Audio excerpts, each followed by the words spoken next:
So you're now buying property together. Yes. Okay, bit of a new concept, friends coming together. So talk to us about that. Where was the idea from? How did you get started? We've got very, very, I think, similar goals in terms of what we want in our life. And, we've known each other for a long time. We've got very, very similar values and the way that we look at life. We realised that actually if we did it together, we could probably achieve what we both wanted a lot faster. You've got to start somewhere. Yeah. And I think that's something that people get really put off, is just start with one. People are looking at Dubai differently. They're looking at kind of like, they want foundations down here. And I think ultimately the reality for most people, if you buy here, I think about, my mortgage is so small compared to what my rent would be. It's actually more affordable monthly.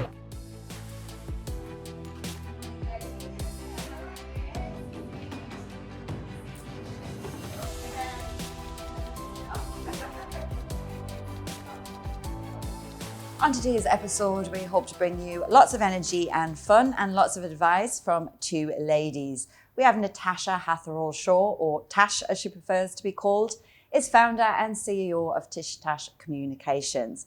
And Kelly Lundberg is best-selling author and award-winning entrepreneur. Welcome, ladies. Thank you for joining me this morning. Nice to see you. Yeah, thank you for having us. Thank you. Yeah. So let's get straight into it. Let's start. Tell us about your journey in real estate in Dubai. Where did it all begin? Well, it's kind of like 20 years. It's a big question to start with. Should we do recent and go backwards, or do you want to talk about your first kind of property that you bought and stuff? Because you've been on the... Yeah. I think, I've always been really, really, I think it's definitely how I was brought up, or my parents instilled in me the importance of owning your own home. So I think that was always, from a young age, something that I kind of, was wanted to buy property. And I owned property in the UK, and then I moved here nearly 15 years ago, and about 12 years ago I bought my first property here on the Palm in a really, really good time.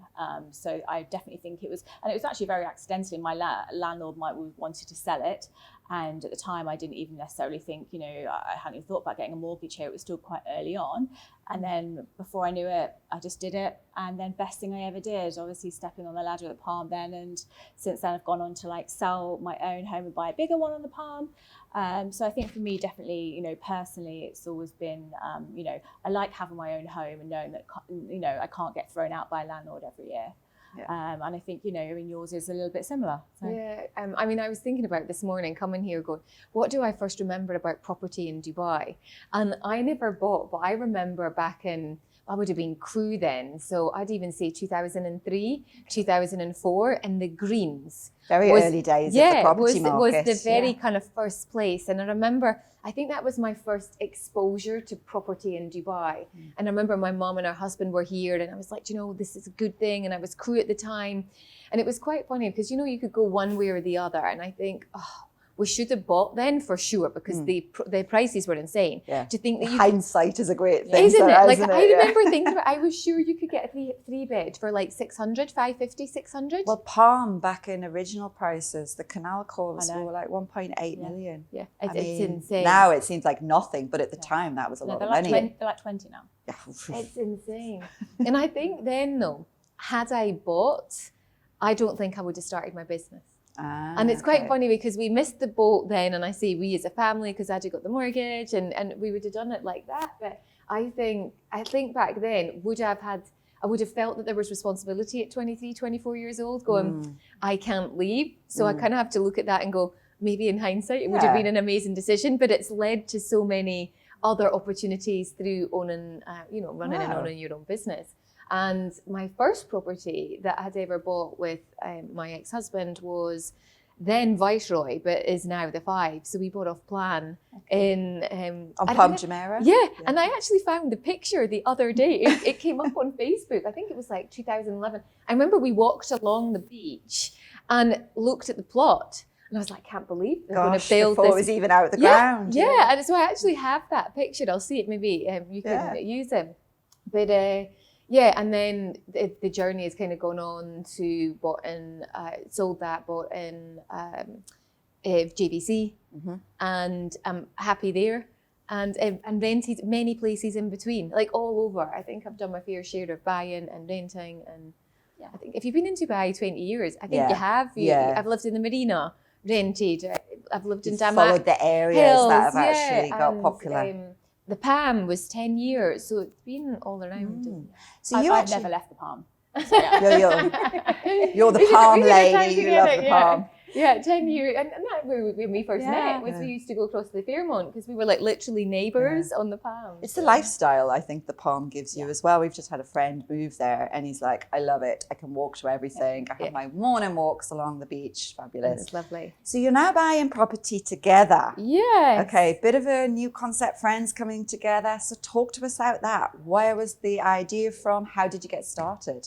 I think to start with, I think both of us, we've got very, very, I think, similar goals in terms of what we want in our life. We've known each other for a long time. We've got very, very similar values and the way that we look at life. I think we both wanted to be, I think financial security is important. Obviously, we're kind of, not that we're that old, but, we're still looking to the future, right? And retirement and being savvy kind of financially. And I think, it's those things we've both been talking about a long time. And I think we realised that actually, if we did it together, we could probably achieve what we both wanted a lot faster. So, and it kind of started off as like kind of one of those things we kind of talked about, and then we actually made it happen quite quickly. Yeah, right? we were away so one of the things that we do as a friendship is we tend to buy each other experiences. And during the summer for Tasha's birthday, which was in May, we went and did a pool day, and we kind of use that. We love those catch-ups. You got me spa voucher last year, and we go and do it together. Yeah. And that's where the great ideas come from when you're just sitting. Yeah. So that's what we were. It was hot, remember? And we were just chatting about things. And one of the things we always go, so what's your goals for the next 6 months? I think that I'm always a big driver with what are you doing? And then Tash goes, how can I help you with that? And it's very much, okay, and how can I help you with that? And who can I introduce you? And that is very much, we love talking about those kind of things. And I think, friendship, that you hit the nail on the head, similar values, similar kind of goals. And then, one of the things I'd said to Tash was looking to buy a property. And Tash was like, yeah, me too. And we've been talking about this. And I said, you've been looking at GDC, we've been looking at this, blah, blah, blah. And I think the reality is that both of us had made, taken advice kind of in terms of savings and things, which actually turned out to not be great. Yeah. And so we had our savings in these kind of plans or whatever, where we'd actually lost money on over the last, say, 5 years.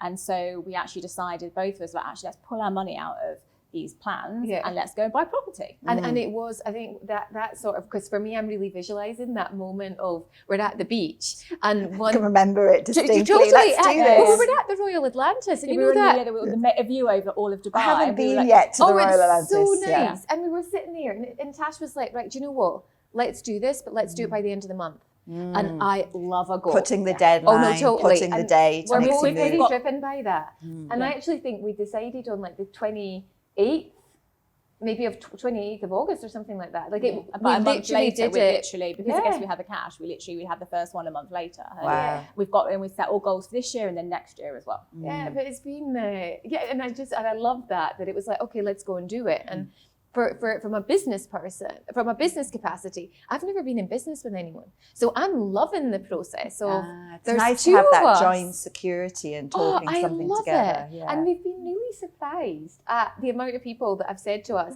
but you're friends, you can't buy property together. I know there's a real misconception about that. Even though when we bought, the conveyancing guy was like, I've never had friends buy before. Wow. Okay. It was and that's why one of the reasons now I think why we both of us are really passionate about women. Obviously, I employ nearly 70 women, and I think we're both empowering women, educating is really important. And actually, it's then it kind of, I think we talked about it, and actually why are more, everyone's saying it's too expensive to get on the ladder or having reasons why they can't, but actually there's a lot of reasons why you can. Yeah. So buying as friends, I think, is kind of, hopefully other people see it actually it is possible. It's that misconception, isn't it? Yeah. I'm daunted by it, I can't get on the ladder. So you would be very encouraging of this relationship. I think that I think one of the hardest things when you own your own business, and it depends on the scale of your business, but certainly if you're a small business owner with under kind of 10 employees or under 5 employees, getting a mortgage is tough. Mm-hmm. So the idea and the prospect of potentially owning a 2, 3, 5, 10 million when you're just on your own can be really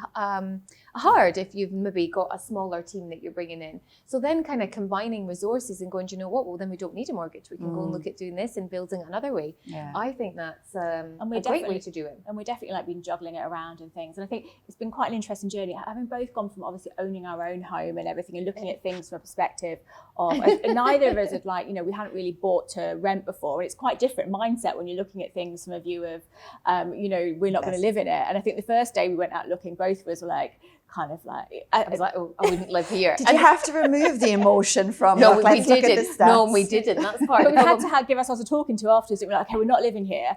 But then at the same time, we both felt actually we've chosen to go for like studios and one beds, aiming more at the professional audience. We've been furnishing to a really, really nice standard. So we've kind of decided on our kind of sweet spot in terms of the areas where young professionals want to live, something that we could always sell and rent easily. Yeah. But it is somewhere that we're like, we'd live in it if we had to. Exactly. Some of the ones we maybe looked at first weren't, but then we reframed what we wanted and we looked at and we've bought like ones that have been new, so they're actually really nice. So you said there that you start with the studio and the one beds, and obviously it's the ladder as well, isn't it, for a lot of people that invest in Dubai? Yeah. But has pooling together, buying property together, opened more doors for you that maybe you wouldn't have had if it was on your own? I think definitely quicker. You can achieve more quicker together. But I think that's the same in anything, in business or in property. I think when there's two of you, there's two legs to do the legwork, there's two resources, and the faster pieces, then you're like, right, okay, what's next?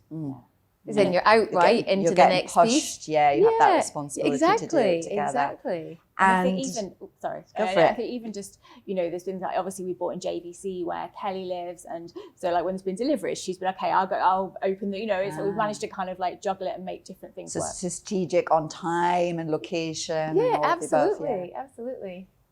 So you would encourage every woman out there, get together with your friends and get onto the market or how has it been you having purchased your own properties to now doing this together? Is there any significant differences?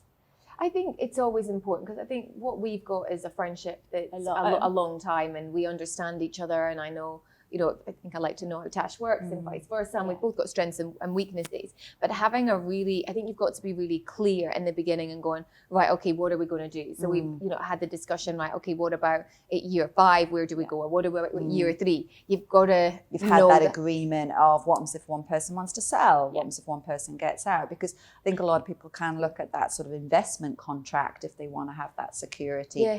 You don't need that. No. Yeah, but we have. No, you have. And I think it's really important that you do have that regardless of the level of friendship, because I think like anything in business, things happen, life can change in a minute. So just being really clear where, this is where we stand, this is what we do, and it's learning. Like I have to say, we've learned.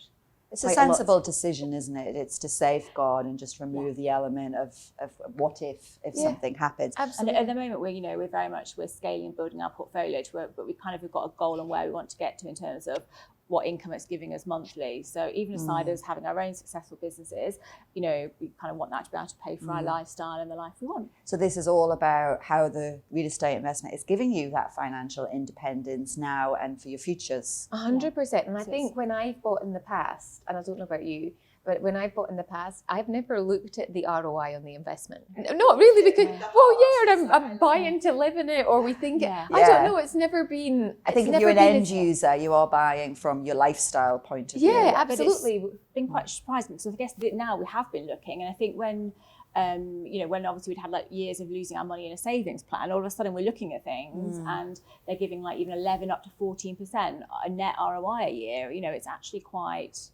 and then we've put our money in a WEO account, so we're making even more money. That month. Was the best thing. I mean, this is the whole thing. We've got to keep it relative, and it's all. I think the big thing is you start. It's good to start somewhere. Yeah. And I think that's something that people get really put off. Is just start with one, and then you look back in 5 or 10 years. But I screenshotted the WEO bank, and I was like, "Dash, we've made 28 dirhams in our WEO bank." Look after the pennies, the pounds. But it was our first. It was our first one in. It was just the whole thing. When you've come from, so the interest that I'd been getting was 1.9% in a savings plan on stocks and shares. So that's a big thing I talk about in business is being aware of what's working, and what got you here won't get you there, and you've got to keep looking at other things. And that's when I was like, well, I've got here with the savings, but hang on a minute, that's 1.9, and looking at what the properties are bringing in, whether it's some are 7.8 but they're on notice, some are 8.5, some are 9. But we did have a funny conversation with one of the real estate agents where he said, well, if you're looking at just ROI, then there's only one place I'd suggest. And we were like, oh, where? Tell us. And he said, international city. And we went, we're not doing it. It's too far to go. When Well, you we have were to just finish like, it. Yeah, no, yeah. we don't want to do it. And I think that was a big kind of reality. We were like, no, we're definitely going to be buying something. Okay, Yeah. maybe not necessarily that we'd live in, but we're like, it just wasn't a connection for us, Yeah. which just goes to show. You still have to have that connection. Maybe you still have to want to buy there. I mean, it is actually, he's not wrong. It is actually really high on the returns. Yeah, if he you was can just saying 10%. remove It the was more element of it. Yeah, I Yeah. think 12, 13, 40% in some cases. If Wow. you remove that element of just looking Do purely you think ROI. Maurice can convince us? I'm not thinking about the brand. No, I'm definitely not trying to sell you. I think we said, look, we're just maybe our early ones. We kind of like, but in the future, it was not a never. Yeah, Just which is quite funny when you look at that, and it was From a like business hard. point of view, It was yeah. hard. No, it was like no, we're all right. But I think that is something that we realised with the locality. It was much easier me being close by. At deliveries, you need to sign this off, drop this off for the tenant, or whatever. Speed of renting out and things like that. And do you like being landlords? Landladies. Landladies. It's Landladies. I'll change Landladies. that. Landladies. Well, the landlord, the tenant thinks that Okay. we're a couple. Yeah. Which is quite funny, which maybe is a natural thing.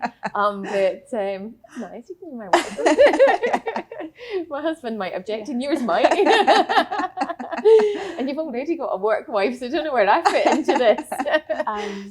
Property wives. Yeah, But I think it's those things. It's just learning everything the hard way as well. Even just I think the conversations we've had about furnishing, not furnishing, bills included. There's like lots of conversations we've had and finding that sweet spot as well, and giving the different sort of smaller. Obviously, a lot of people coming into Dubai at the moment, so that's really hitting on that market of people that are maybe just moving here fresh and just want everything furnished and everything included. But no, it's definitely made us look at things a bit differently. And we haven't, I think we underestimated little things. Like we didn't realise that we needed to be involved in, we didn't realise we needed to be involved in the AC situation. So apparently we had to register as... Got to get a good maintenance company ready. As landlords, we had to register. We didn't know that.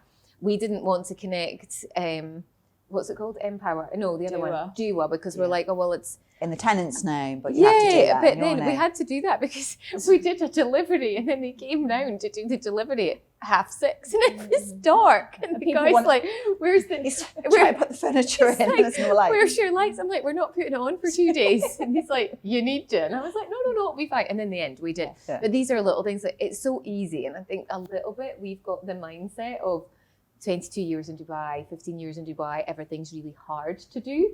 But in actual fact, it was dead easy. It was just online, and Just pick up the phone, call I somebody, didn't get it even done, need go it. It was online. online. It was dead easy. It's definitely easier So- than it used to be. I think that now we'll have a checklist. I think everything will be a bit more seamless, but we've definitely learned everything the hard way. But I think it's so far it's been Good journey. I journey. feel like obviously you've probably taken the brunt of this first one, but and She's going to get you back. I and heard that it's going to laugh. come back. but it's been really exciting. Yeah. I honestly think it's been really exciting, and I think there's that bigger purpose as well. That if I kind of wish we'd done it I know, ages 5 ago. years I ago know. and said, you know what, why don't we just again start with one and build up, and then remortgage one, and And we did have a conversation years ago about property as well. And I think it's nice we just maybe the time wasn't right, but we we both kind of were doing other things and everything. But it came back there's round. so much to be said for that. And it's like anything, just don't wait, just start. And Yeah. what's the worst? You sell it. Yeah. The worst that can happen is you sell it. That's Yeah. it. What about the challenges? Obviously, you've said a little bit on the DUA and the maintenance and the getting furniture delivered in the dock, but have you found anything that's been quite a significant challenge? Because it's great for the audience to see what's the kind of worst thing to I think- overcome. I mean, I think, today everything we've bought has been with cash, and we've got no mortgage. So I think, obviously in the future, we're looking at the next ones. I'm taking some equity out and everything so we can buy more of my main property. But I think when it is just you're dealing with cash and you're buying outright, I think it makes it a lot quicker and a lot more sort of painless. But no, I again, we've started small. And I think that's the sort of, for us, I think it's in anything, again, in the business, whether it's business and property or business that both of us are doing. It's just Start gently small stepping and then in. go, okay, do you know what, we learned in that, and we need to do this, and we haven't done this, and at least spreading it over, you know, smaller kind of, you know, I think we felt rather than putting it into bigger properties, we wanted to have multiple smaller. So, you know, we'll change that one day. Exactly, but I think we'll start and build our portfolio of like smaller ones. And it's a good investment strategy to have that, and then you can exit and have more choice on that. And we have seen quite a significant shift in the market with single women in particular investing in Dubai. In particular, obviously, in Dubai. What is it about Dubai that people are doing that, and what's contributing to this trend, you know? What would you see in there? I just think generally, I think women, you know, they're taking control of their kind of like finances, and I think, you know, be it man or woman, I think security is important to a lot of people. I think a lot of people now, Dubai is not temporary. It's like, it's our home. And I know that obviously I've got, with my team as well, I'm very passionate about telling everyone, you know, about the important, you know, it's really, you know, having solid foundations of having a home that's, you know, your landlord can't sort of, you know, throw you out of. And so I know that I've been helping my team with, you know, financial advice. I've, you know, let some of them who've been with me a long time take their gratuity out of the company so they can get on the ladder. And I think, I just think people, I don't know, people are looking at Dubai differently. They're looking at kind of like, you know, they want foundations down here. And I think ultimately the reality is for most people, if you buy here, I mean, I think about, you know, my mortgage is so small compared to what my rent would be. Exactly. It's actually more affordable. You actually say, if you can actually get over the deposit and all of that, you know, and get a mortgage, I think, you know, for example, you know, I've got my mortgage is like 10,000 dirhams a month now, whereas if I was renting what I owned, it'd be about 45 a month. So it's a big difference. Yeah. And I think there's also this space where, I mean, that could be maybe a generalization, but with what women want, it's like, do you know what? No, I think there's women going, do you know what? I'm happy being single, so I'm going to go and do this, or I'm happy going and doing this. And I just feel taking control of their lives and not waiting. But maybe that's just the group of, you know, women in their 40s. You know, we're in our 40s, you kind of attract sort of similar. Maybe that's it, that I see women are like, no, I'm super happy living my life. I don't need, you know, a man, or I don't need this, or I don't need that, and building up themselves. So I think that's just society's changed in that way now. I think even looking at pensions and things as well, the reality is I think you've got to look at, you know, your future, what that looks like, where are you best to put your money. And I think, you know, given that most of us are probably not going to have a traditional pension, I think property is probably one of the more wise ways to kind of, you know, build your assets for the future. Yeah, safeguarding your money and obviously giving you that return and something for the future. Yeah. So do you know, is there any misconceptions that you've actually learned during your investment? People look at the property investments in Dubai, there might be some misconceptions, things that don't women getting in, and they're like, oh, but if you buy property, but any of those misconceptions you want to debunk? I still think there are some people that still like, I'd never buy property in Dubai. I think they still look back to some of the horror stories, you know, of maybe early days when I think maybe the processes weren't set up. All the time I still get people saying, oh, no, I'd never buy in Dubai. But I don't know why sometimes they don't actually have. People just have a very firm view. It's just so I think then you get people that go, I don't want to come to Dubai to visit it either. And they've never been. I don't know. I think there's a lot of that too, where it's like, oh, I just want to buy. Have you tried it? No, I just would never do it. And I think, I mean, I'm still like, I think I've always bought off secondary market here as well. And I think, even like we talk about the off-plan and everything, I know there's lots of really, really good options for buying off-plan, but I think that's something that I've still not been comfortable. I don't know. I know it's a lot more protected than it used to be. Obviously, you know more than we do, but I feel that's something that I'm always a bit more nervous about. You're in your comfort zone. You are investing, but you're not quite there yet for that opportunity. And I would think the sort of the misconception, I think the biggest one we faced is what we said in the beginning about friends buying together. It's not possible. Yeah. And if it's not just two of you, I mean, we've looked at, okay, it's two of us doing it, but it could be at a point where we do a syndicate, and we had some other friends who wanted to do it as well. Do we look at then buying another place that's bigger, but we invest in that? So you're starting a trend here. All your friends be like, "Can we come into the next one?" I think there's something in that. I remember I went to Wells conference in about 2018, 2019. His name was Kevin Green, and he's like one of the UK Welsh. I think it was in one of the areas in the UK. He owns the most amount of properties, so he's like one of the biggest landlords. I want to say in Wales, but Let's go with that. Yeah, I will confirm that for show notes. And I remember he said to my friends and I, he said, there's going to be a growing gap for women that are investing. And he said, if you can get 4 of your friends together, he said, you should all look at investing and start to build.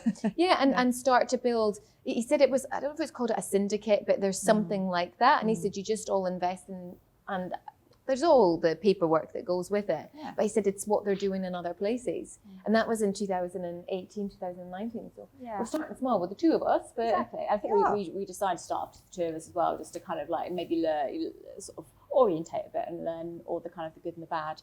But it's not, obviously all these different schemes are coming up where you can put saving $500 in. I can't remember some of the names, but I guess it's like that, but on a smaller scale. Yeah. There's less of you. And what's the next plans? You've got more in the pipeline. We're watching this space. You 5 last night? We're looking at more for the end of the year. And then obviously we've got goals throughout next year. So you've actually set a full property investment strategy for the next year. We need to have another pool day probably to actually work out. I think you need a pool day just to set over the furnishings and everything you've had to do. But that was when we came down. It was really exciting in that. It's the first one, and here's to many. And you said you'd been in Jumeirah Village. Are you branching out to other areas? Or are you staying with where you know? We're looking, I think, JVC currently, looking at Arjan as well. Studio City. I think there's in there. So more emerging markets where you can actually get good value. But they're so central still compared to a lot of places. So I think we're definitely still looking at apartments, ideally ones that are like newly handed over, or kind of, so at least that they're kind of, although I'm a really big fan of renovation, I've done my own property, but I feel like for now it's like, we're just wanting ones that we can buy and turn over quickly. Yeah.